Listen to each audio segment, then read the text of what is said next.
Naisip mo na ba ang ating mga karapatan bilang mga data subject at kung paano isinasagawa ang pagproseso ng ating personal na impormasyon kapag bumibili tayo ng mga concert ticket online?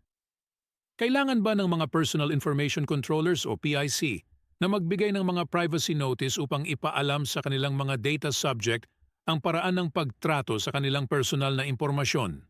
Alamin natin. Si Max at ang kanyang kaibigang si Billy ay excited na para bumili ng concert ticket ng Groove Squad, isang sikat na banda. Dahil nais nilang sulitin ang pagkakataong ito, agad na nagplano si Max at si Billy kung paano makakakuha ng ticket. Naka-standby sina Max at si Billy bago magbukas ang online ticketing system sa website na Get Your Ticket Now para siguraduhin di sila mauubusan ng ticket. Biglang may lumitaw na privacy notice sa website at napaisip sila Max at Billy kung ano ang privacy notice. Ang privacy notice ay isang pahayag na nagpapaliwanag kung paano gagamitin ng mga PICs tulad ng Get Your Ticket Now ang anumang personal data na ibinigay o kinokolekta nila sa mga data subjects kapag sila ay bumibili ng mga bagay online tulad ng pagbili nila Max at Billy ng concert tickets. Dapat magbigay ang mga PIC ng isang privacy notice na malinaw at madaling maintindihan ng isang karaniwang miyembro ng kanilang target audience.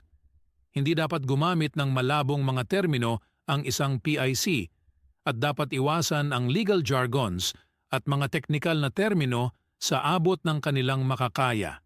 Dapat ipaliwanag ng privacy notice ang layunin ng PIC sa pagproseso ng personal data, kung ano ang mga personal na data na iniikolekta ng PIC, gaano katagal itatago ng PIC ang personal data, at kung ibabahagi ng PIC ang mga personal data sa iba tulad ng mga personal information processors o ibang third party. Ipapaalam dapat sa mga data subjects ang privacy notice bago iproseso ng mga PIC ang kanilang data o sa susunod na praktikal na pagkakataon.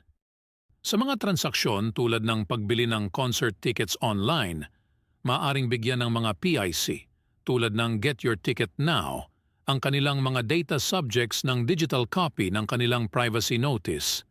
Ngunit sa mga sitwasyon kung saan hindi posible ang digital copy ng privacy notice o kapag ang mga interaksyon ay ginagawa offline, maaaring pisikal na kopya ng privacy notice ang ibigay.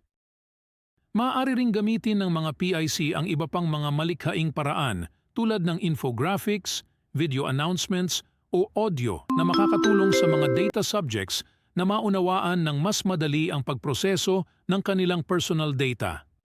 Dapat ding isama ng mga PIC ang mga contact details ng kanilang kinatawan upang maaaring makipag-ugnayan ang mga data subjects sa kanila sakaling may mga tanong o mga request kaugnay ng kanilang personal data. Ano ba ang layunin ng privacy notice?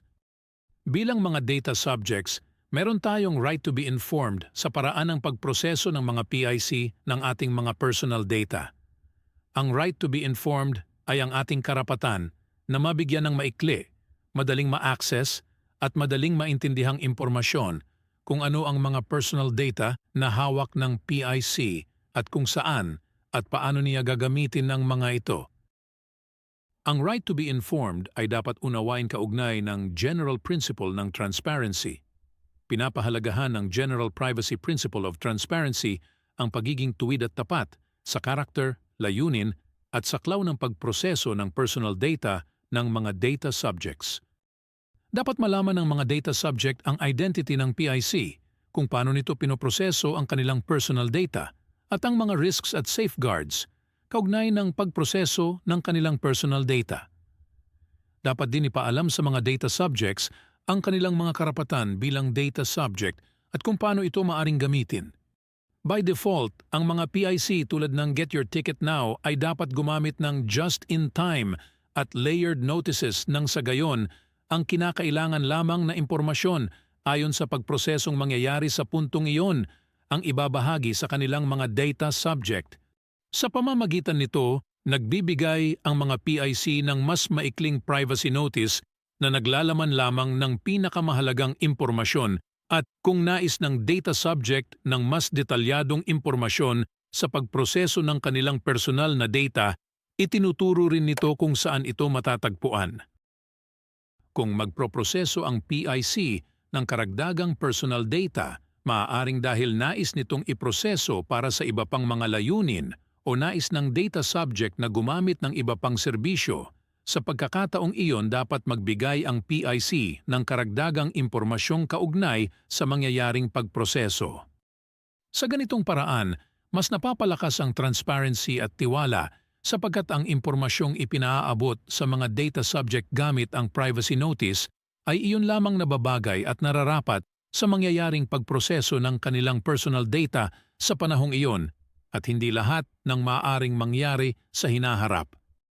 Para sa mga data subjects, pinapadali rin nitong unawain ang nangyayari sa kanilang personal data at bigyang halaga ang kanilang mga karapatan bilang data subjects. Ang pagbibigay ng wastong privacy notice ay tumutulong sa mga PIC tulad ng Get Your Ticket Now, gampanan ang Principle of Transparency, itaguyod ang right to be informed, at sa huli, palakasin ang tiwala ng kanilang mga data subject.